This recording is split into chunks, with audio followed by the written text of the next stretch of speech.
Na katika mkutano huu tukiwa naye Mheshimiwa Jaji Amiri Mruma, jaji wa Mahakama Kuu na kaimu jaji kiongozi, lakini pia Mheshimiwa Jaji Mganga Biswaru, jaji wa Mahakama Kuu Kanda ya Dodoma, na tukiwa na kiongozi wa chama cha madalali Bi Mwamvua na ninyi madalali wote, lakini nitambue pia uwepo wa mwakilishi wa mkurugenzi mkuu wa taasisi ya kuzuia na kupambana na rushwa. Wote kwa pamoja, karibuni sana Mahakama ya Tanzania.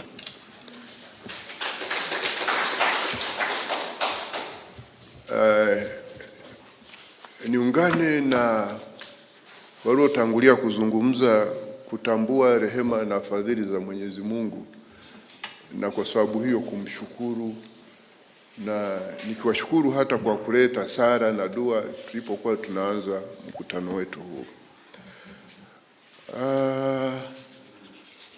Nikushukuru mwenyekiti kwa kunialika kuwa mmoja wa wanaohudhuria mkutano huu, lakini nikitekeleza jukumu hili la kuwapa nasaha zangu na kufungua mkutano huu. Mheshimiwa Jaji Mruma, nakushukuru sana kwa ushauri uliotoa kwa madalali, na mimi naungana na wewe. Umewafunda vizuri na yazingatieni yale ambayo mmeshauriwa na Mheshimiwa kaimu jaji kiongozi. Yale aliyosema ni halali na ndio yanaweza kusaidia kukwamua yale ambayo yamekuwa changamoto upande wenu. Na naungana naye pia kusema kwamba ninyi japo hamtambuliwi na sheria kama maofisa, court officers, lakini ukweli ninyi ni maofisa muhimu sana wa mahakama. Kuna umuhimu pengine kama tunavyowatambua mawakili, basi na ninyi mtambuliwe kama ni maofisa wa mahakama, kwa sababu mnatekeleza majukumu ya mahakama. Katika nchi nyinginezo majukumu kama haya yanatekelezwa na mahakama yenyewe. Sasa mahakama imekaimisha majukumu haya kwenu, ni watu muhimu sana. Vinginevyo kwenye mashauri ya madai, basi maamuzi ya mahakama yasingekuwa yanatekelezwa. Na kama maamuzi ya mahakama hayatekelezwi, moja, hiyo mahakama itadhaulika, na mahakama ikidhaulika tunajua hatima yake ni nini? Ni uvunjifu wa amani katika hiyo jamii, na inakuwa hiyo mahakama imekosa uhuru. Kwa hiyo ninyi ni watu muhimu sana. Mimi nilikuwa safarini, lakini nilipokaribishwa nikalazimika kuja kuzungumza na ninyi. Hii ni kwa sababu natambua umuhimu wenu. Mmekuwa mmefanya kazi wakati fulani katika mazingira ambayo sio rafiki sana, lakini ninyi mna wajibu mkubwa na mumewekewa utaratibu ambao lazima ninyi wenyewe muheshimu mnapokuwa mnatekeleza majukumu yenu. Utaratibu huu umetajwa katika sheria, yale maadili yenu, maadili yenu. Napenda niwarejeshe hapa katika hayo maadili yenu. Kwenye hizi kanuni mumepewa zile code of ethics and conduct. Maadili, mnaongozwa na hayo maadili, na mimi nataka niarejee hayo, myazingatie, na haya yatawafanya basi mkiyatekeleza na kuyaishi muwe na sifa sasa ya kuwa maofisa wa mahakama. Mkishindwa kuyaishi haya na kuyatekeleza, hata kama sisi nia yetu ingetaka ninyi muwe maofisa wa mahakama, maadili yenu yanataja katika ile jedwali la pili ila hizi kanuni zinazowaongoza ninyi kuhusu uteuzi wenu, kazi zenu na maadili yenu. Moja la kwanza ni uadilifu. Dumisheni uadilifu miongoni mwenu. Hili ni jambo la msingi, kwa sababu sisi maofisa wa mahakama tunapaswa tuwe waadilifu. Mtakuwa waadilifu kwa sheria, kutekeleza sheria za nchi na katiba, lakini mtakuwa waadilifu kuyaishi maadili ya utumishi wenu. na mtakuwa waadilifu wakati wa kutekeleza majukumu yenu, myatekeleze kwa uadilifu ipasavyo. Na la pili ni kuwa waaminifu, honesty. Kuweni waaminifu katika kila ambacho mnakifanya. Mtaitekeleza ile sheria kwa uaminifu bila kutumia mamlaka yenu vibaya, na kila hatua unayochukua huo umeongozwa na uaminifu. Tulianza shughuli hii kwa sala na dua. Mungu hadhihakiwi, unachovuna ndicho unachokipanda. Hatuwezi kutumia fursa hii kujitajirisha na kuonea watu, na kimsingi wanaotumia hii vibaya watawajibishwa na Mungu. Na hivi mnavyozungumza hapa, mmetangulia kuomba hapa kwa wote madhehebu makuu mawili mlioko hapa, Waislamu kwa Wakristo.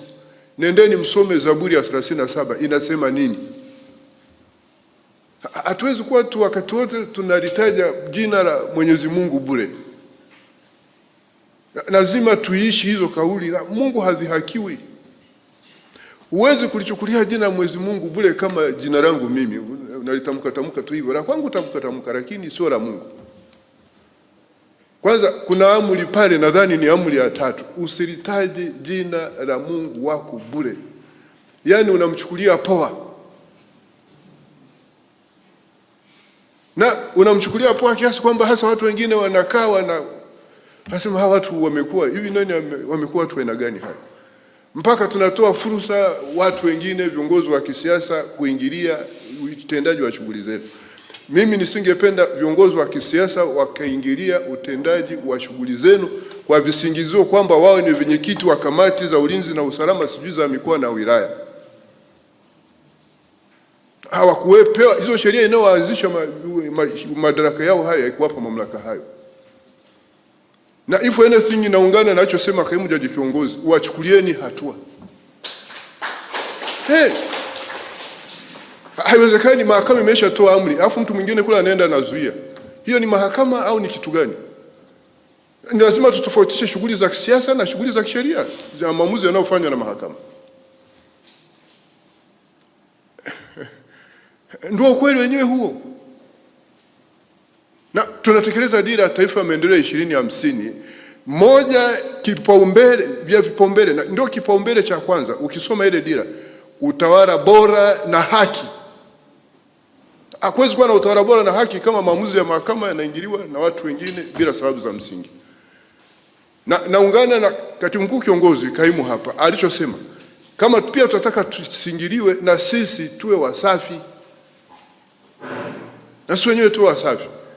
Tutekeleze wajibu wetu kwa mujibu wa katiba na sheria na maadili na kanuni tulizoziweka, ili tusitoe fursa kwa watu wao kutuingilia. Hilo lizingatieni sana. Lakini cha pili ni uwezo wa kumudu majukumu yenu kwa ufanisi ipasavyo, the competence part of it. Mmeshukuru hapa kwamba chuo cha maendeleo uongozi wa mahakama Lushoto kinatoa mafunzo na yanawasaidia. Moja ya masharti yenu ya kupewa hizi kazi, mnapaswa muwe na uwezo wa kumudu haya majukumu. Watu wanaojua mchakato wa hizi mambo haya mnayoyasimamia. Ndivyo masharti yale yamesemwa. Sasa mlipataje hizo nafasi kama haya mambo mlikuwa mnayajui? Ambao mlikuwa tutawanyang'anya hizi lesoni.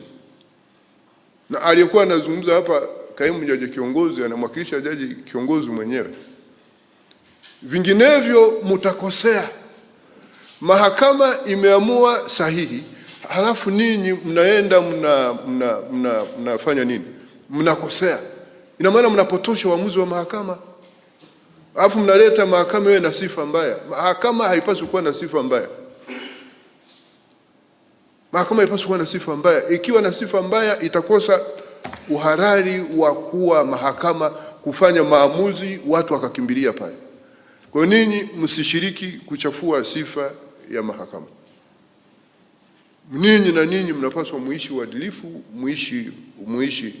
muishi tu uadilifu, nimesema, na uaminifu, lakini muwe na uwezo wa kumudu majukumu yenu kwa ufanisi ipasavyo, competence. Sasa kama huyajui utakosea. Ukishakosea unaanzisha na kuleta migogoro tena mahakamani isiishe. na mahakama naye inatukanwa na wanasiasa nao wanaingia mule ndani. Mimi hiki kitu sitaki kukiendekeza. Huduma zenu zinapaswa ziwe bora, quality service. Hii inaendana na hiyo niliyokwisha kusema ya competence, ya uwezo wa kumudu majukumu yenu kwa ufanisi ipasavyo. Yani mtu akikuona anaona kabisa kwamba hapa. Kwa hiyo nadhani na ninyi mna changamoto, ndio maana mnaruhusu wanasiasa wale wanaingilia kati ninyi bila kuchukua hatua. Sasa mimi kwanza najiuliza, pande zote hizi mara nyingi zinakuwa na wanasheria.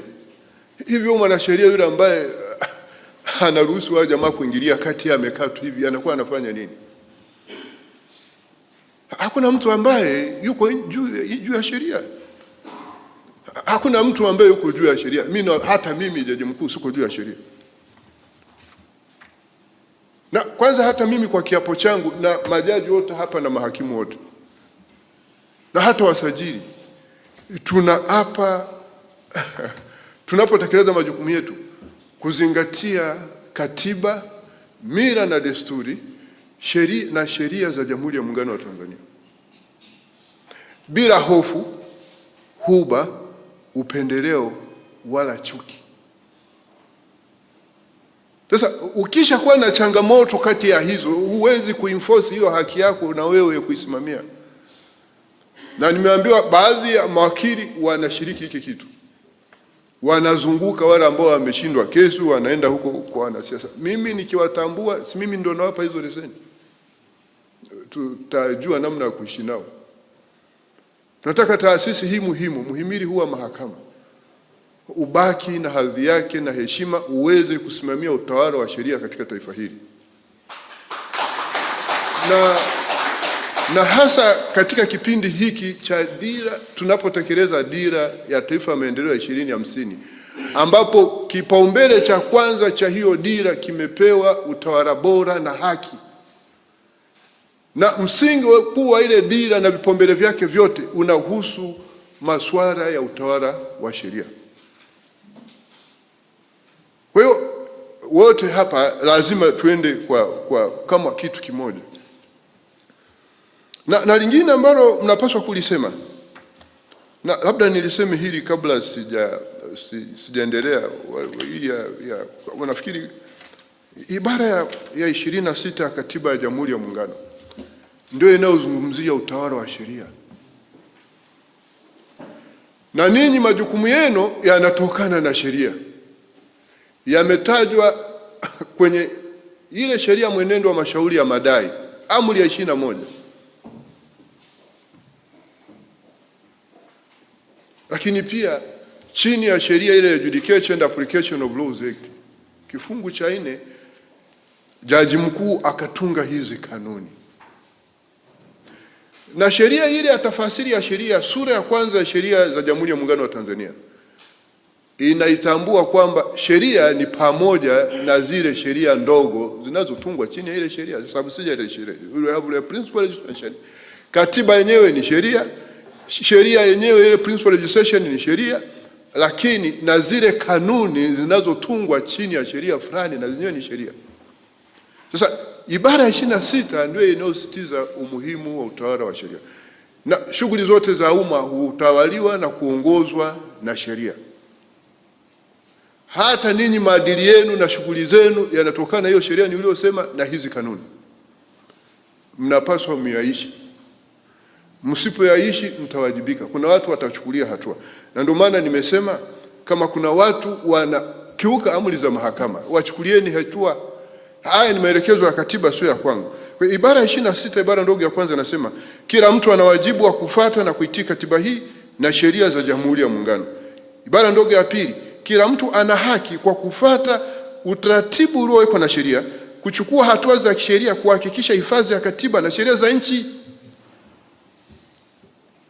Na hizi katiba na sheria za nchi pamoja na mambo mengine zinatambua uwepo wa mahakama ya Tanzania ikiwa imepewa jukumu la kutoa haki, na inatoa haki ikiwa huru. Sasa kama kuna mtu anataka mnamchukulia hatua. Na ninaambiwa wakati fulani kwamba watu wengine wanaweka mpaka ndani, halafu mkilalamika huku mahakamani mnaachiliwa. mnaachiliwa, hakuna hata maelezo yoyote wala nini, wala hakuna kumbukumbu. Kwa nini msiwafungulie kesi za false imprisonment, false imprisonment, kesi za madai? Anashtakiwa yeye yule, kama ni ofisa wa polisi ashtakiwe kwa jina lake. Na after all, mwanasheria mkuu wa serikali ameshasema kwamba wale wanaokiuka kutekeleza sheria watawajibika wao wenyewe kwa majina yao. Watawajibika wao wenyewe kwa majina yao. Hawezi unamkamata mtu anaenda kutekeleza amri ya mahakama, ni court blocker na anaitwa court blocker dalili wa mahakama. Alafu unaenda kufanya unamweka ndani, unasema sijui wanalalamika huku mahakamani, ndio mnamwachilia, hakuna chachaji. Fungulieni kesi ya madai, kamdaini fidia alipo.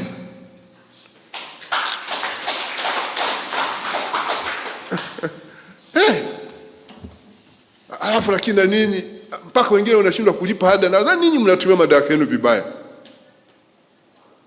Mimi nimesikiliza hapa, sio mikoa yote ya Tanzania bara 26, nimeona hapa mikoa mingine haipo. Na wengine wameshindwa kulipa ada na nini. Sasa wanasifa kuwa madalali. Hivi ninyi hamwezi kutumika vibaya kweli? Ngoja nitaanza kazi maalum. Kingine mnachopaswa kuzingatia ni usiri, confidentiality.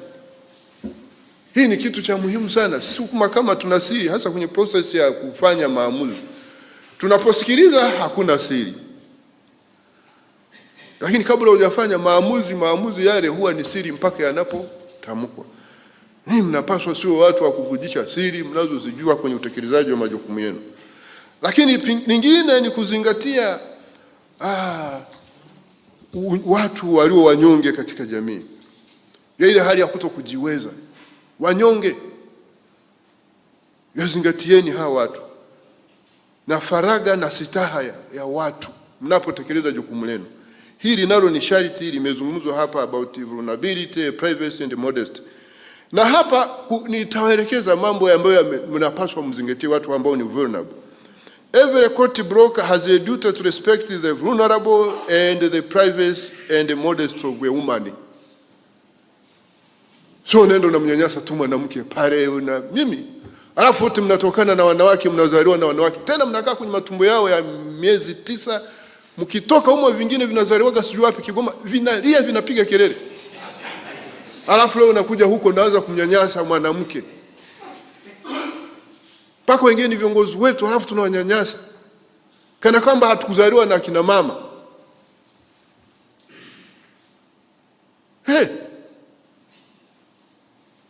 Sheria sasa nini, kwa nini mwe watu wa kuwanyanyasa hawa? Tena wengine wajane. So sheria nasema hivi, although not exhaustive, every court broker shall recognize the following groups as being potentially vulnerable and treat them with special care.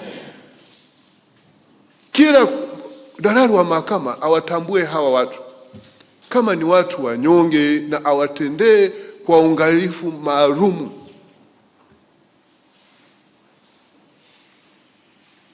Nimeshasema wanawake kwa ujumla, lakini hawa magrupu sheria imesema sio wote hapa, wengine pingine mtatumia akili na hekima yenu. Moja, watu wazima, the elderly. 2, walemavu, people with disability. 3, wagonjwa sana, seriously ill. 4, the recently bereaved, wale watu ambao wamepoteza, wamefiwa hivi siku za karibuni. Mtu ana majonzi, anamulilia mume wake, mmewe, mtoto, mke, whatever, babu yake na baba yake. Halafu ninyi mnaenda kufanya sijui nini, hata sitaha hamna. Yaani mnamuongezea na majonzi. Mnashiriki wakati fulani kudhulumu hata mali za wajane. Someni Zaburi ya 37 nimewaambieni. Na mimi narejesha Zaburi ya 37 hapa kwa sababu hapa miongoni mwenu mmesali Zaburi mambo ya Kikristo hapa, si ndio? Hamwezi kumchukulia Mungu poa. Alafu mwanamke mjamzito, pregnant woman, mnapotekeleza majukumu yenu mwachukulie hao watu, zingatieni kwamba wakati fulani ni watu wanyonge. muwatendee kwa heshima na sitaha inayostahili. Halafu every court broker shall, in carrying out his duties, refrain from acting in a manner which would embarrass, humiliate or offend any individual. Na anawaambia unapokuwa unatekeleza wajibu wako, uchukue tahadhari kuhakikisha kwamba hutamuembarrass. Kuembarrass kwa Kiswahili ni hutamdhalilisha na kumnyanyasa mtu yoyote. Ufanye hii kazi with dignity. Na kitu tunafanya hivi, tumepokea vihera huko, sijui tunapokeaga vihera vya wapi. Mtawajibishwa na Mwenyezi Mungu kwa mjibu wa Zaburi 37. Kabla mjaletwa mahakamani hapa tuwajibishe. Hata hapa mkikwepa kwepa Mungu atawajibisha. Lakini mnapaswa pia mchukue tahadhari mnapo na kutambua mazingira hatarishi kwenu. Wewe unaenda kufanya execution au ndio hiyo eviction hiyo, au unaenda kupiga mnada, unaona kabisa haya mazingira sio rafiki. Kwa nini usiahirishe? Mnasema kuingia mitini. Sheria imezungumza hapa juu ya hazardous and aggressive situations. You're gonna be careful. Kila mtu anapotekeleza jukumu anapaswa kutumia pia akili na hekima na akili. Utatumia hizo sheria, lakini utakuwa pia na hekima na akili. Halafu ushirikiano, kurejesha, lazima mshirikiane. Na ushirikiano hau extend kwenu peke yenu ninyi wenyewe, lakini pamoja na taasisi zote zinazohusika. Na azungumza haya nikitambua pia kuna watu wengine wapo wanaitwa auctioneers. Wakati fulani ni vigumu kuwatofautisha. Ninyi madalali na wasambaza hizi nyaraka na wale wengine. Nadhani hiyo masuala mnahitaji kuyajadili sana, kwa sababu hata walivyo hajulikani, sijui wanasimamiwa na nani. Na wale jamaa wanafanya kazi kama sijui watu aina gani. Na siku fulani mliomba na wenyewe wasimamiwe na mahakama, lakini sasa sisi hapa hilo ni swala la kisera. Wenyewe hawa wanaohusika huko sectoral ministries wanaweza kaona kama simamiwe na mahakama, sisi hatutakataa. Lakini hilo sisi hatuwezi kuliamulia. Mtalichakata na kulipeleka huko wanaotakiwa. Walivyo wanasimamiwa na nani wale jamaa? Wizara ya Fedha. Governor hivi karibuni baada ya mkutano wetu ule, nadhani ulikuwa wa Januari, akatoa circular. Maana walikuwa wanatumika vibaya sana kutekeleza zile amri za mahakama au nini, mabenki kule, mabenki wanapokuwa wanaenda kukamata mali za zile zilizowekwa kama dhamana kwenye mikopo. Akawataka hayo mabenki nayo wapa hizo kazi watumie, wewe waangalifu na wasimamie maadili yao, ili jamaa wasitumie madaraka yao vizuri. Tulipofanya mkutano mwezi wa 10, tarehe 10 mwezi huu, walisema kwamba kuna mabadiliko makubwa. Sijui kama ni kweli, lakini ukweli ni kwamba hili jukumu ni la msingi sana. Tunapaswa tulitekeleze kwa namna ya uadilifu, uwezo na uaminifu na sifa zote kama inavyotakiwa. Nimewasomea haya, nendeni mkayaishi.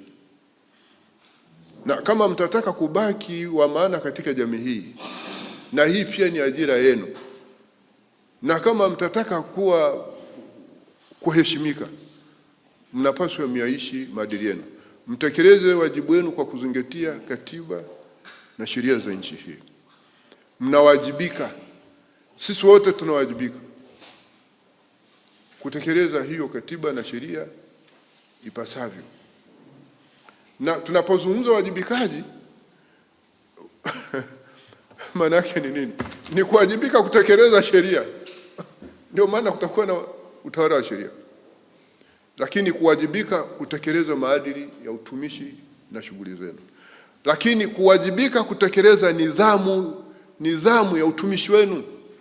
Na mwisho kuwajibika kutekeleza kufikia malengo yenu, malengo yaliyowekwa na sheria. Na sisi huku mahakamani, kama kuna changamoto, mtakapokutana kuzungumza, zungumzeni changamoto zipi mnaziona huku mahakamani, na mimi nitapata tu ripoti. Mweni huru. Kama sisi ndio tatizo, semeni. Tunaelewana? Haya. Sasa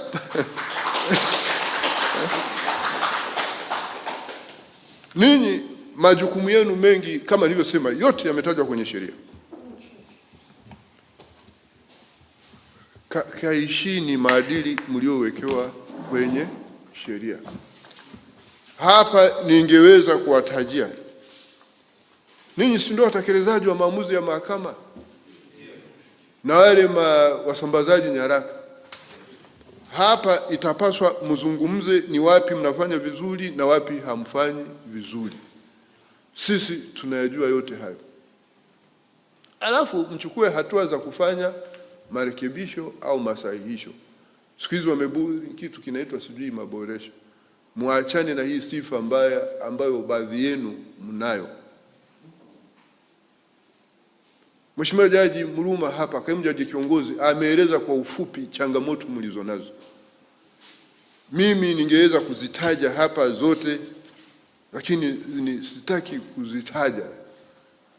Nitakachokifanya ni kumshauri jaji kiongozi aongeze ukali wa kusimamia maadili yenu, ili ninyi msichafue mahakama. Alafu mkisha ichafua mnakuja kulia kwangu. Majukumu yenu yametajwa na kuainishwa katika kanuni ya 7 na kanuni ya 8. Ninyi madalali na wasambazaji wa nyaraka. Na maadili yenu nimeshawatajia, yametajwa kwenye hilo jedwali la 2 ya hizi kanuni na nimewasomea. Mnafahamu. Na majukumu haya mnafahamu. Sitaki kupoteza muda kuyarudisha. Na kila mmoja anafahamu majukumu yenu na maadili yenu. Na mnasimamiwa na sheria gani nimeshawaambia. Kuna mambo mengine na makatazo nayo yapo, mmeshaambiwa. Mimi niwasitize machache hapa kama mengine niliyokuwa kusema. Moja, utekelezaji wa majukumu ya madalali na wasambazaji wa nyaraka katika sheria hii unategemeana na aina ya utekelezaji ulioombwa na mdai. Moja, dalali haruhusiwi kutekeleza amri au maamuzi ya mahakama dhidi ya serikali wala kukamata mali ya serikali. Hiyo ni kwa mujibu wa sheria ya mashauri dhidi ya serikali. Lazima mjue. Na utekelezaji wa amri au maamuzi ya serikali unapaswa kufanyika kwa mujibu wa sheria ya mwenendo wa mashauri ya serikali. Sheria imetaja pale. Ninyi hamruhusiwi. Haya. Pale ambapo utekelezaji wa amri au maamuzi unafanywa kwa kukamata na kuuza mali ya mdaiwa, basi uuzwaji unapaswa kufanywa kwa njia ya mnada wa hadhara kwa namna ilivyoelekezwa na mahakama. Nimeshasema haya yote yameelezwa kwenye sheria mwenendo wa mashauri ya madai, amri ya 21 na hizi kanuni. Ndio maana zitaji vifungu hapa. 3, dalali hapaswi kuiomba mahakama kutoa amri ya kuuza mali iliyokamatwa, badala yake ni mdai. Sio ninyi madalali, mdai ndio anapaswa aombe. Alafu dalali hapaswi kuuza mali iliyokamatwa kabla ya kupita angalau siku 30 kwa mali isiyohamishika na siku 15 kwa mali inayohamishika, kuanzia tarehe ambayo tangazo la mnada lilipotolewa. Madalali na watu wengine ambao wana jukumu lolote la kutekeleza amri au maamuzi hawaruhusiwi kushiriki katika zabuni ya uzwaji wa mali ya mdaiwa walioikamata. Wewe unakamata na unajifanya muombaji, unataka kunufaika pale eti kwa sababu una kipara na miwani hivi. Na ninyi wasambazaji wa nyaraka, dalali anapaswa kuwa na rejista ya utekelezaji wa amri na maamuzi ya mahakama. Dalali aliyekabidhiwa hati ya kukamata inampasa kabla ya kukamata akabidhi notice ya siku zisizopungua 14 za kazi kwa mdaiwa ya kumtaka alipe kesi kilichoamuliwa na mahakama, atii amri iliyotolewa au ondoke kwa amani katika mali husika. Hakuna amri ya mahakama ya kufukuza au kumuondoa mtu eviction order, wadaiwa au kubomoa mali isiyoheshimika itakayotekelezwa katika siku isiyo ya kazi isipokuwa kwa idhini ya mahakama inayotekeleza amri hiyo. Isipokuwa kwa idhini ya mahakama, hakuna hati ya ukamataji mali, warrant of attachment, itakayotekelezwa kati ya machweo ya jua na mapambazuko. Uuzaji wa mali zilizokamatwa hautapaswa kufanyika pale thamani ya mali inapozidi kiasi cha hukumu na gharama za utekelezaji kwa zaidi ya 5%, isipokuwa kwa amri ya mahakama. Baada ya ukamataji, dalali atapaswa kuwasilisha nakala ya hati ya ukamataji na orodha ya mali, that is inventory, inayoonyesha vitu vilivyokamatwa pamoja na thamani yake kwa mahakama iliyotoa hati hiyo ya ukamataji. Dalali atawasilisha mahakamani nakala ya hati ya ukamataji na orodha ya mali inventory, ikionyesha thamani ya mali iliyokamatwa na vile vile kupelekwa kwa pande husika katika shauri la utekelezaji. Na uthibitisho wa kupeleka nakala hiyo kwa wahusika utawasilishwa mahakamani siku inayofuata baada ya ukamataji, na ikiwa siku hiyo si siku ya kazi, utawasilishwa siku ya kazi inayofuata. Kila mauzo ya utekelezaji wa amri ya mahakama yatafanyika kwa njia mnada wa hadhara. Dalali wa mahakama hapaswi kuuza mali iliyokamatwa hadi pale atakapata amri ya kutangaza mnada. Dalali wa mahakama hapaswi kupokea pesa taslimu au kuweka kwenye akaunti yake kiasi chochote cha pesa kinachotokana na mauzo au ambacho kimepatikana wakati wa mchakato wa utekelezaji. Haya yote nimesoma kwenye sheria, hilo tangazo hilo kanuni zenu hizo, na ile sheria mwenendo wa mashauri ya madai na mashauri dhidi ya serikali. Sasa zipo changamoto nyingi hapa, baadhi tumeshazitaja, nataka nizirejee kwa ajili ya faida yenu. Sisi tunataka watu mufanye marekebisho, reforms ninyi wenyewe, sio kwa kulazimishwa na sheria. Ninyi wenyewe muyasome haya, muyaone changamoto mlizonazo. Zipo changamoto na kasoro nyingi ambazo zinatekelezwa na baadhi yenu, sio wote, baadhi yenu. Sasa kasoro hizo ni pamoja na: moja, matumizi mabaya ya madaraka. Tumeshasema msitumie vibaya mamlaka yenu, kuvuka mipaka ya madaraka mliopewa kwa kukamata mali zisizohusika na tuzo iliyotolewa. Yaani mtu naenda tu unakamata mali hata isiyohusika na kiwango cha tuzo iliyotolewa. Halafu ukamataji wa mali zaidi ya zile zilizoamuliwa na mahakama kukamatwa. Na polisi wangekuwepo hapa, wa aina hiyo ni kukamata ni mwizi, peleka mahakamani akashtakiwe. Halafu tatu, matumizi ya ushawishi, vitisho au nguvu wakati wa utekelezaji wa amri au maamuzi. Nne, uuzaji wa mali baada ya ukamataji wake pasipo kuwepo kwa amri ya uuzaji wa mahakama. Tano, utumiaji wa watu katika makampuni ya udalali wasio na leseni za udalali kufanya kazi za madalali na watu hao kutekeleza amri na maamuzi kinyume na taaluma na maadili. Sita, ukamataji mali pasipo kuzingatia utu, faragha na haki za wahusika, kama nilikwisha kusema. Halafu kuna rushwa na migongano ya masilahi. Ucheleweshaji, uharakishaji au badilishaji wa mwenendo wa utekelezaji amri na maamuzi ya mahakama, vitendo ambavyo vinatafasiriwa kuwa na mazingira ya rushwa kutoka kwa wadaiwa au wadai. Baada ya kuteuliwa na kupewa amri kwa ajili ya utekelezaji, kuwataka wadai kutoa fedha kwa ajili ya utekelezaji wa amri na maamuzi ya mahakama. Hiyo ndio mnafanya baadhi yenu. Madalali kutafuta wanunuzi kabla ya mnada kufanyika. Hivi ninyi kwa mujibu wa Zaburi 37 mtasalimika? Kuomba au kupokea rushwa kutoka kwa wadaiwa ili kuhujumu au kutotekeleza amri na maamuzi ya mahakama. Kuwataka wadai kutoa fedha kwa ajili ya kulipia gharama za tathmini za mali. Kuwalazimisha wadai kufanya maridhiano na wadaiwa badala ya kutekeleza amri na maamuzi ya mahakama. Kufanya minada kama maigizo huku tayari madalali walishapanga ndugu au watu wao wa kununua mali husika kwa niaba yao. Na hapa nashukuru mkurugenzi wa taasisi ya kuzuia na kupambana na rushwa, mkurugenzi mkuu. Mimi hapa ushauri wangu ninyi, taasisi ya kuzuia na kupambana na rushwa, kwa haya yanayoendelea, haya tuliyosoma haya hapa, mimi kuna malalamiko mengi. Mtu anasema mimi nyumba yangu imeuzwa ya thamani ya milioni 900, imeuzwa kwa milioni 300 na bado nabakiwa na deni. Tumefanya mabadiliko kwenye hizi kanuni, kuna issue evaluation report. Land valuation report. Lakini kuna mnada unapaswa ufanyike kwa mujibu wa bei ya soko. Ndio maana msingi wa mnada public, yani kitu wote wajue hivi bei ya soko ya hicho kitu ni ipi, thamani hiyo bei ya hiyo property kwenye soko ni ipi. Mimi ushauri wangu kwa taasisi ya kuzuia na kupambana na rushwa ni kwamba kwenye haya, kwanza serikali yenyewe inakosa mapato.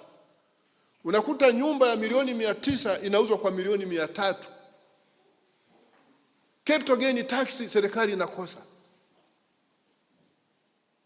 Alafu mtu wa Mungu huyu deni lake hata nyumba inauzwa, ingeweza hata bei ikapigwa hiyo akapata na excess ya kunani, bado anabaki anadaiwa. Kwa nini msichunguze? Mwe mnachunguza tu kwenye hii nani, kila minada hii hasa inauzwa kuuzwa majumba haya. Hii nyumba ina thamani ya kiasi gani kwenye common market, kwenye nani, kwenye nini, soko, bei ya soko, kwenye market price. Imeuzwa kwa kiwango hicho.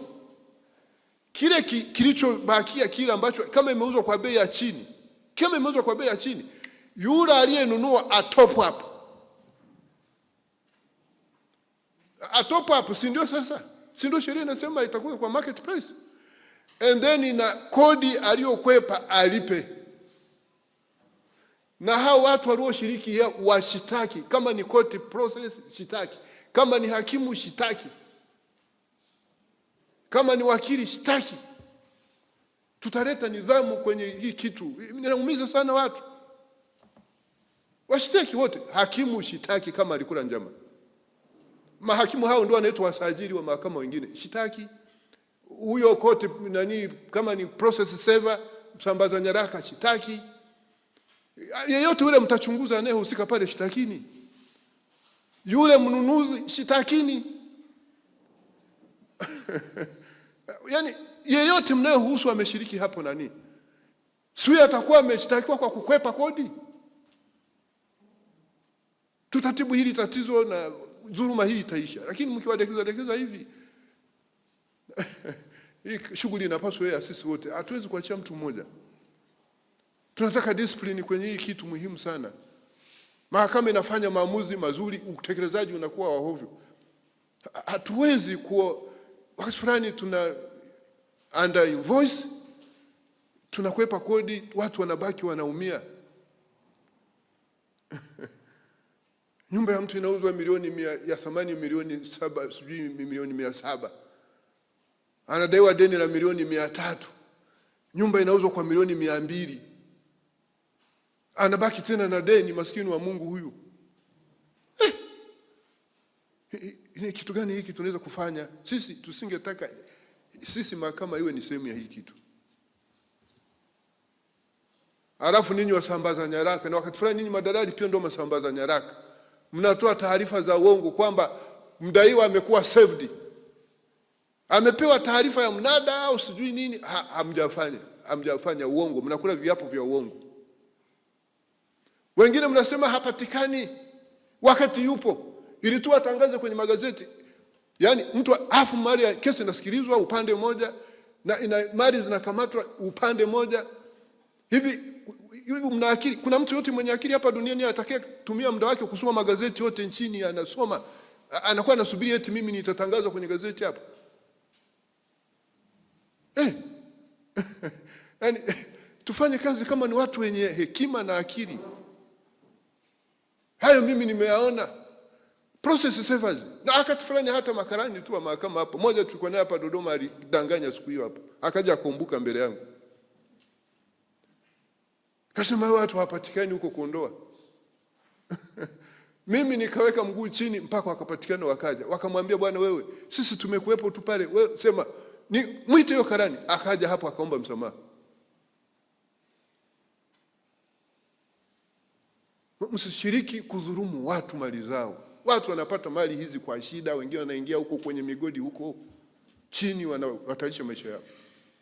Wengine wanafanya biashara katika mazingira hatarishi afya zao wapate mali.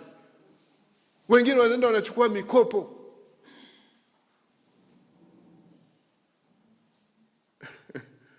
Halafu wakati fulani wanafanya kazi nao hawalipi, na hao waliowapa hizo kazi mnaenda mnakamata mali za watu.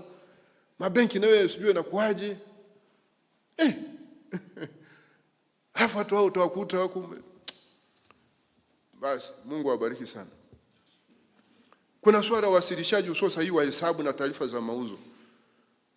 Kushindwa au kuwasilisha taarifa zisizo sahihi za mapato yaliyopatikana au matumizi katika mchakato wa utekelezaji wa amri au maamuzi ya mahakama. Kufanya minada kama maigizo huku tayari madalali walishapanga watu wao wa kununua mali husika kwa bei kubwa, huku mnadani wakitangaza bei ndogo kuliko bei ya mauzo waliofanya ofisini mwao. Ukweli hugundulika pale ambapo mahakama hubatilisha mnada na kuamuru fedha za mauzo kurudishwa kwa mnunuzi na dalali kushindwa kurudisha kiasi cha ziada alichopokea nje ya mnada. Sio kwamba haya mambo tunapata malalamiko. Tunapata malalamiko. Tusishiriki hiki kitu ninyi watu wa Mungu. Halafu kutosimamia kuzingatia sheria wakati wa utekelezaji wa amri au maamuzi. Nimelisema hili, utoaji wa notisi ya malipo ya tuzo tofauti na siku 14 za kazi baada ya hati ya ukamataji kutolewa, uuzaji wa mali bila notisi au kupitia mnada wa hadhara, kutumia fedha za mauzo kwenye mnada kujilipa badala ya kuelekeza mshindi kuweka kwenye akaunti ya mahakama. Na ndio maana nasema hapa, kama ni polisi wanaofanya hivi wawashtaki nini? Kama ni taasisi ya kuzuia rushwa wawashtaki, ndio mtakuwa na akili nzuri huku mahakamani. Ninyi mnaona kama hii kushiriki dhuluma ni sawa? Hivi wewe court broker, tena unaitwa ofisa wa mahakama, court broker? Ndani wa mahakama unawezaje kufanya hiki kitu? Hata kwa sababu unavaa miwani. Alafu miwani hii nayo imekuwa ya kufichia uovu. Inaficha dimina.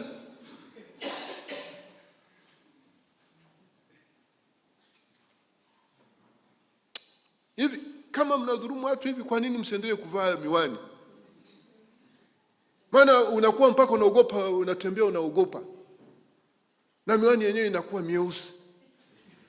Unahisi kwamba jamaa anaweza kaniona hapa akanishughulikia. Na vipara sasa tunanyoa na vipara kuficha identity.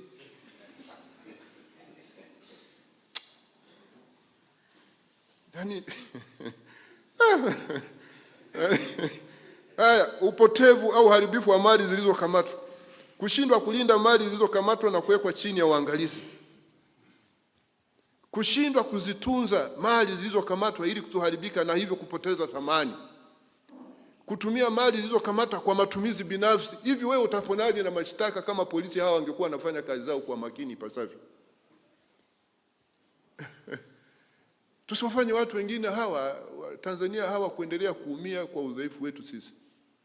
Hivi wewe kabisa, wewe dalali unaenda unaitumia inakuwa mali yako binafsi.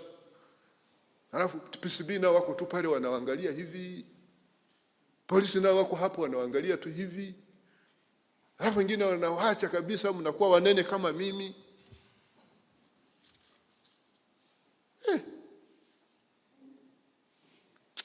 Alafu hizo mali za dhuluma unaenda unaongeza na mke wa pili na wa tatu na wa nne na wa tano na wa saba. Huku nje unajifanya na mke mmoja, lakini hii mali ya dhuluma haiwezi kuitumia vizuri, utaitumia vibaya tu. Unajitafutia matatizo. Unaposhiriki dhuluma, you are courting a disaster on your life and your posterity. Utakuwa unajitafutia janga wako wewe mwenyewe na uzao wako. Na adhabu yake inakuja kustrike kama sio kwako moja kwa moja, kwa uzao wako. Anza kuelewa hivi ni kuwaje? Dhuluma. Haya, utekelezaji wa amri na maamuzi kufanya kutokana na maelekezo ya nje. Utekelezaji wa amri na maamuzi ya mahakama kuzuiwa kutokana na maelekezo kutoka mamlaka nyingine, mfano kamati za ulinzi na usalama za wilaya na mikoa. Nimesha sema hizo sheria haiwapi hayo mamlaka. Wewe ukifanya kwa mjibu wa hao jamaa, kama mtu akienda mahakamani hauna defense.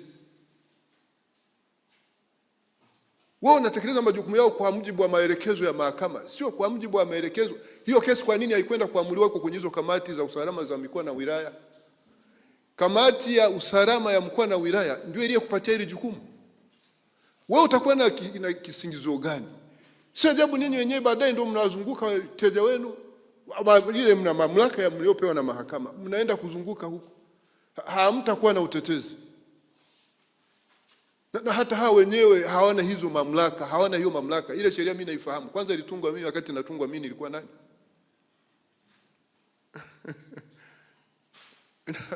Haiwapi mamlaka hayo.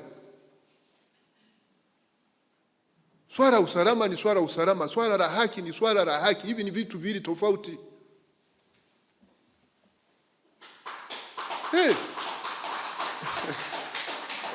Wajibu wao ni kuimarisha usalama pale ili mnada ufanyike kwa ufanisi, kwa uwazi ipasavyo. Sio kuzuia minada iliyotokana na amri ya mahakama. Ni kuingilia mahakama na kuidharau mahakama. Na ndio wanasema kwa nini mambo yapeleke mahakamani akafunguliwa kesi ya contempt of court? Kuidharau mahakama chini ya kifungu namba 114 cha sheria ya kanuni za adhabu. Ninyi mnafuga vipara tu hapa, mnakuja kuramika kwangu hapa. Mimi niwafanyeje? Na nimeshawasomea ibara ya 26 ya Katiba ya Jamhuri ya Muungano wa Tanzania. Taifa hili tunataka tuishi utawala sheria tu. Haki itawale katika taifa hili. Amani iwepo, watu wafanye shughuli zao kwa ufanisi ipasavyo. Yaani kabisa kwa excuse yako yaani hiyo kazi umepata. Mimi mheshimiwa jaji kiongozi, kama ni mimi, yaani hao jamaa wote ningekuwa nimewafuta. Wewe unaenda kutekeleza amri ya mkuu wa mkoa na mkuu wa wilaya baada ya kutekeleza amri ya mahakama. Wanakuwa wako wapi kupambana vitendo vya rushwa na dhuluma mpaka wanasubiri mahakama inafanya maamuzi ndio wanaenda? Kama kuna hakimu huko kafanya maamuzi ya ovyo, sio shughulike naye.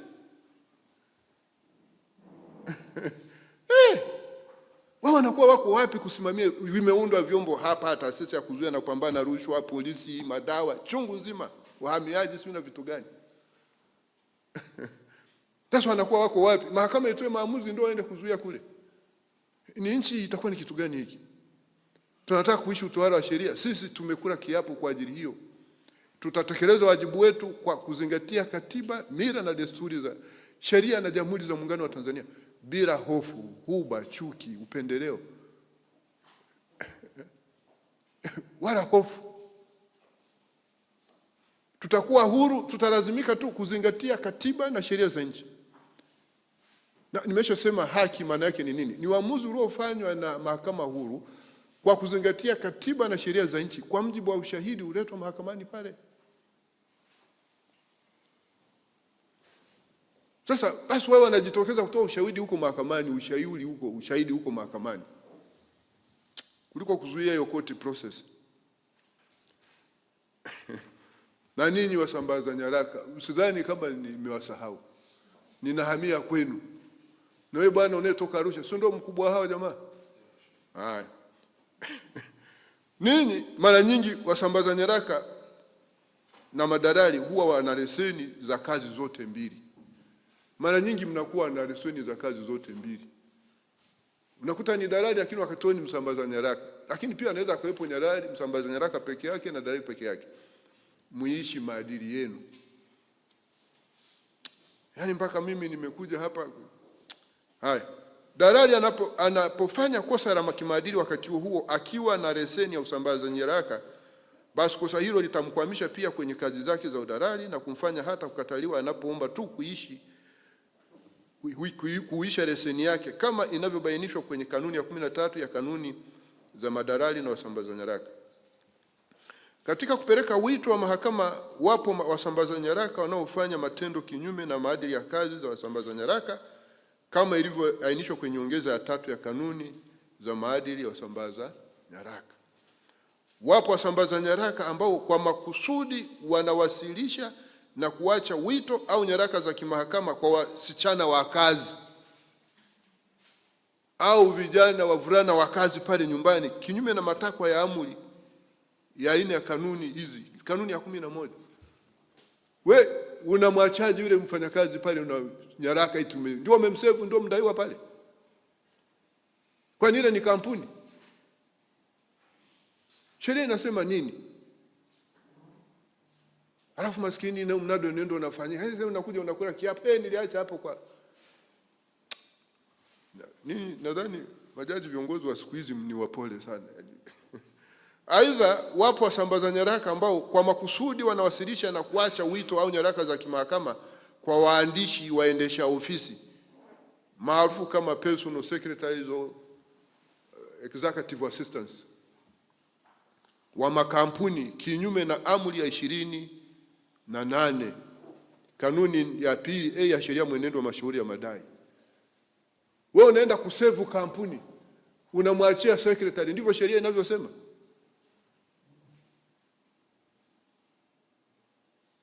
Ndivyo sheria inavyosema. Alafu nasema umeisave hiyo kampuni. Utakuwa umeisave hiyo kampuni kama utaiweka hiyo nyaraka kwa hiyo company secretary. Sio ndio anashughulika na masuala ya sheria. Sasa hivi nalo mnataka ili nao tuende kufundishwa kule Ija Lushoto.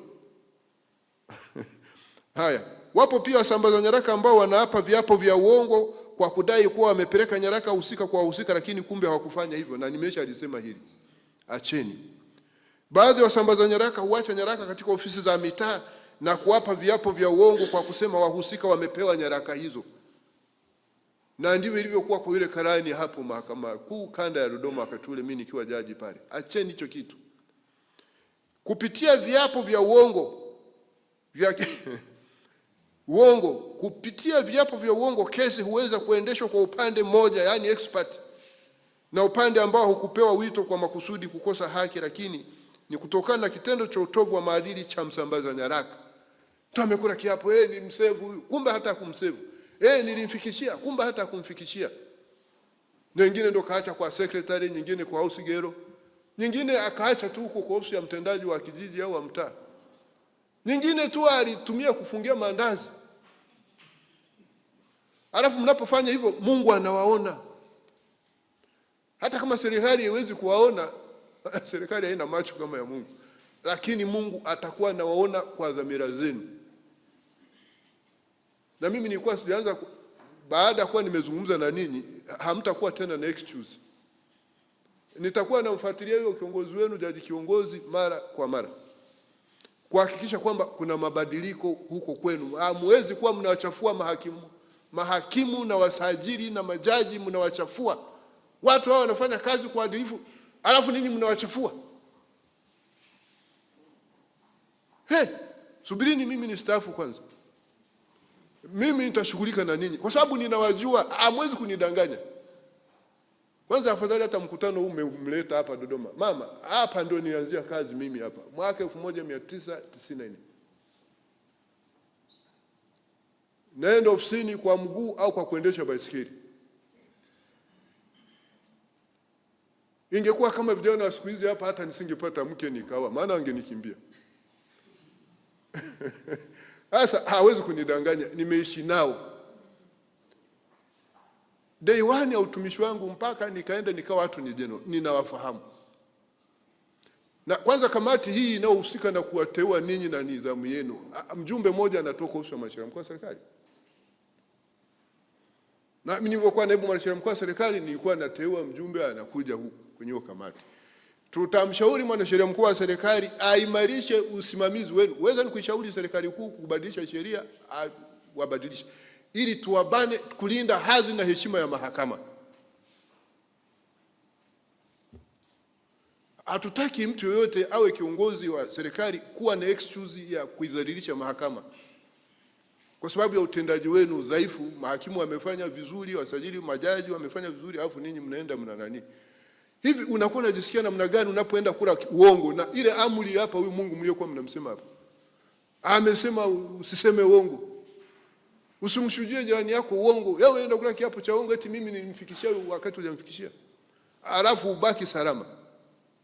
Hivi vitambi vitakuwa ni vya muda mfupi. Baada ya muda sio mrefu mtaanza kujutia hicho kitu. Huwezi kudhulumu mali za watu kwa kujilimbikizia mali kwa njia isiyo halali afu ukabaki salama.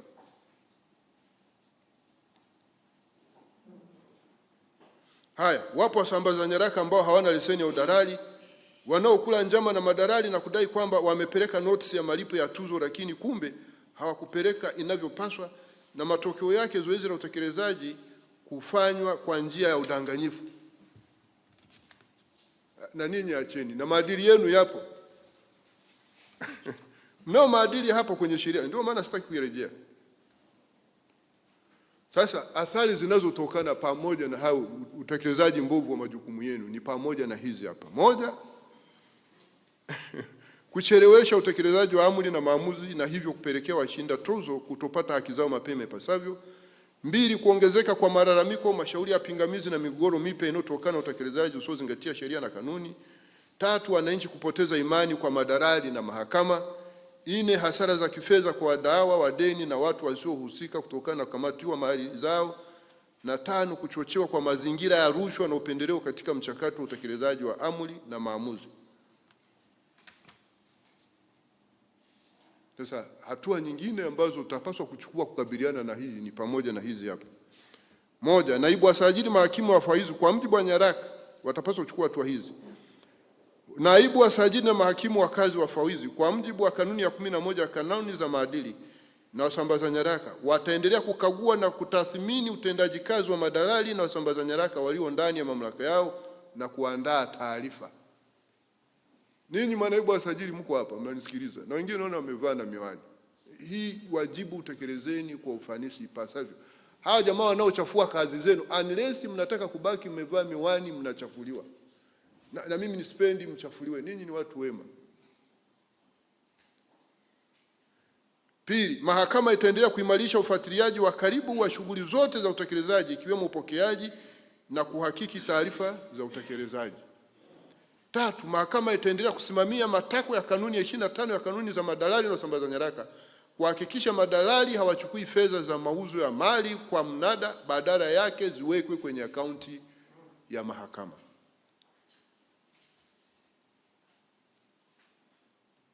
Nne, kamati za nidhamu zitaendelea kuchukua hatua kali za kisheria dhidi ya madalali na wasambaza nyaraka wanaoenda kinyume na matakwa ya sheria zao, ya shughuli zao.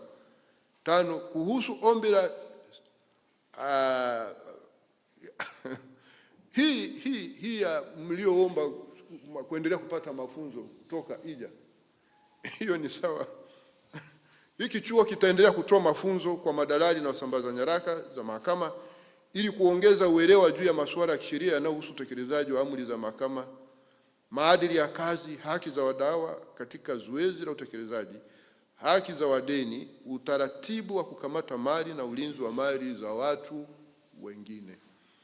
Lakini msitegemee hicho chuo. Ninyi hizi leseni hazikutolewa kwa kile chuo. Hizi leseni zimetolewa kwenu. Na sifa za kupata hizi leseni zimetajwa katika ile kanuni. Pambaneni na hali yenu. Haya ya ziada yatakuwa ni mafunzo ya ziada. Hii haiwezi kuwa ni excuse. Mnasema hatukupata mafunzo kutoka chuo cha uongozi wa mahakama Lushoto. Haiwezi. Kwa hiyo na mahakama itaendelea kuhakikisha kwa mujibu wa sheria minada inafanyika kwa uwazi na taratibu za ushindani zinazingatiwa, na ni kupitia kwenu na wasajili. Na ndio hiyo nimeshauri taasisi ya kuzuia na kupambana na rushwa na jeshi la polisi waweke miguu chini, waangalie mienendo yenu na ninyi.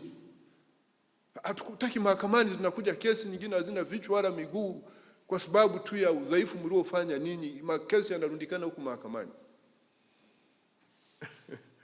Na mwanasheria mkuu wa serikali, yeye ndio mshauri mkuu wa serikali kwenye masuala ya sheria, awashauri hawa viongozi wa serikali wanaoingilia michakato ya mahakama katika kutekeleza majukumu ya mahakama. Alishasema, lakini sasa wanaorudia wakipelekwa mahakamani asiwatetee tu, wapambane na hali zao wenyewe. Vinginevyo hili tatizo halitaisha. Hakuna mtu ambaye yuko juu ya sheria tu hapa. Hata mimi siko juu ya sheria. Tunataka kuinspire discipline ya utawala wa sheria. Utawala wa sheria ukikosekana katika taifa hili, amani itavurugika. Sisi tunataka amani ili tufanye shughuli zetu kwa ufanisi, weza ni za kisiasa, za kiuchumi au za kijamii, kwa ufanisi ipasavyo. Watu wanaenda shule kusoma, waende kusoma. wanaenda mashambani, wakaende wakalime vizuri kwa amani, viwandani hivyo hivyo, maofisini hivyo, wafanya biashara nao hivyo, masokoni, na shughuli zote zifanyike kwa namna hiyo. Na tutaendelea kuchukua hatua dhidi ya madalali ambao wanafuata maelekezo yanayotolewa nje ya mfumo wa mahakama kuhusu utekelezaji wa amri na maamuzi ya mahakama. Na hapa, Mheshimiwa Jaji Kiongozi, ili ulisimamie kwa dhati ipasavyo, maana hii nayo ni excuse. We cannot condone this and we cannot afford to condone this, otherwise this court gonna be redundant, the judiciary gonna be redundant. Hatuwezi kufanya hiki kitu. Tunaona mamlaka ya mahakama, afu wewe umekaa tu hapa hivyo.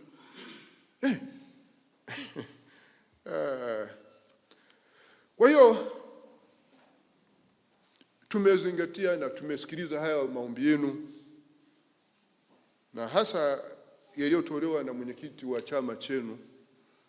Maombi namba 3, namba 4 na 5 tumeyapokea, tutafanyia kazi ipasavyo, lakini kwa kuwashirikisha. Haya mengine yanahitaji majadiliano na watu wengine, lakini na yale ya ndani zaidi, mchakato wa ndani wenyewe wa mahakama, lakini pia na wadau wengine.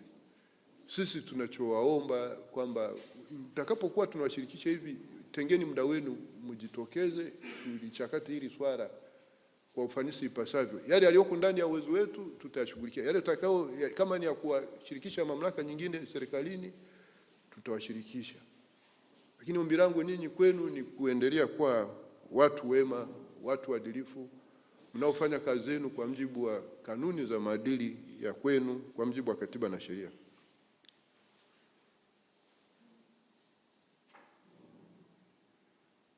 Kuna ombi lenu namba 1 kuhusu ushiriki wa polisi. Sasa hili siwezi kulisemea, ni mamlaka nyingine, mtamwingeji labda waziri au mkuu wa jeshi la polisi. Kimsingi kwenye njia za utekelezaji ipo njia ya kukamata na kuzuia, yani arrest and detention. Hii kwa kawaida hufanywa na polisi, lakini yapo mazingira ambayo utekelezaji wa amri na maamuzi unaweza kuwa mgumu na hatarishi kwa maafisa wa utekelezaji. Hapa matumizi ya polisi hayakuepeki. Ni vyema katika mazingira hayo maafisa wa utekelezaji wakashirikisha mahakama zilizowateua ili kuwezesha upatikanaji wa polisi. Nimeshawaambia lazima mchukue tahadhari kuhusu mnapoenda kutekeleza majukumu yenu kwenye mazingira hatarishi. Kwenye hazardous and aggressive situations. Lakini sisi tunakiri kabisa mazingira mengine yanakuwa sio rafiki. Kwa hiyo hapa unahitaji ushiriki wa jeshi la polisi. Tunasema msiwaombe tu kimya kimya hivi ninyi. Kama ikiwaomba kimya kimya imeshindikana, ndio tunashauri basi mshirikishe mahakama, hakimu pale, mfawidhi au msajili, kutegemea ni mahakama gani imetoa maamuzi yale. Sasa wao wana mahusiano mazuri na jeshi la polisi, watawaengage. Nadhani polisi wana akili nzuri, kwa sababu kwanza ni jukumu lao kulinda usalama wa raia na mali za wananchi. Wakikataa, hata mimi nitashangaa. Tatizo lenu ninyi mnawaendea wakati fulani kwa kuwadharau, na mimi sitaki jeshi la polisi lidharaulike. Na mnadharau kwa nini? Wasipowekwa jeshi la polisi, ninyi mtalala na wake zenu hata humo ndani. Hata hizi tai hamtazivaa tu, shughuli yenyewe hamtafanya. Yani ninyi mnachezea amani ya taifa ninyi. Basi mwadharau, muone atakao watokea. Yani amani inapokuwa haipo, wale jamaa wanaacha familia zao, wanakesha mabarabarani usiku na mchana kulinda amani ya taifa hili. Kama amani ipo, hata hizi pete naona mmevaa hapa mbili, mtazivaa kweli? Hata hizi suti na mnavaa hapa hizi suti na tai nyekundu na nini, mnacheza nini? Alafu kuhusu ombi namba 2 hii kuingiliwa viongozi wa kisiasa na viongozi wa serikali, nimeshalisemea sana hili. Mengine ni udhaifu wenu ninyi, hata msinilalamikie mimi hapa. Yaani ninyi udhaifu wenu mnaenda kunilalamikia mimi? Sasa niseme tu kwamba kama nilivyoeleza hapo awali, madalali na wasambaza nyaraka mnaongozwa na sheria, katika kutekeleza majukumu yenu na mnawajibika kwa mahakama zinazowateua katika kutekeleza majukumu hayo. Hivyo hampaswi kuruhusu kupokea maelekezo nje ya mahakama. Hata hivyo, katika vikao vyetu na wadau tumekuwa tukielezana kuhusu mazingira ya utekelezaji wa amri na maamuzi ya mahakama na changamoto zake. Kwa bahati nzuri, mwanasheria mkuu wa serikali ni sehemu ya wajumbe wa vikao hivyo. Tutaendelea kuwasisitiza na kuwashauri wadau kuheshimu utawala wa sheria, na hata hivi ninachofanya ndicho ninachofanya.